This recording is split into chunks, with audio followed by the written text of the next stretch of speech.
Huku Nairobi watu wanateseka vibaya sana. Sana. Yaani huku Nairobi sisi tunachuna hii matawi. Tunapika kama mboga, tunakulia ugali. Tunapika hii matawi kama boka, ile mboga ya boka, tunakulia ugali. Na huko Bungoma watu wanaharibu kuku bwana. Yaani juzi nilipita nikienda Western Busia. Nakuta bwana roundabout hiyo ya Bungoma. Wamechukua kile kinjogo kikubwa, kimenona hii. Indumbu kimenona bwana. Wameweka kwa roundabout bwana. Jogo ya red imehangiwa kwa roundabout. Sijui ni kuturingisha ama ni nini.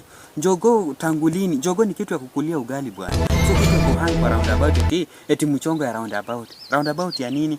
Nawaambia tu nyinyi watu wa Bungoma. Mimi natoka Busia na hiyo kitu imeniudi sana. Mimi kitu yenye nimeona nitakuja kuwasalimia huko next week. Nitakuja kuwaambia kwani jogo haina mtu mwenye anaweza ikula hapa iko na shida gani?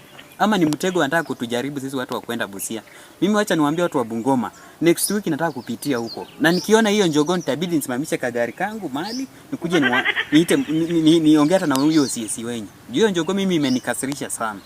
Mimi siwezi kuwa huko town nakula majani kama ng'ombe na huko kuna njogoo imehanywa mahali, njogoo kubwa kama kiasi hiyo. Na nitakuja kupiga nayo picha nionyeshe watu wangu wa Nairobi waione. Hiyo kitu imeniudi sana.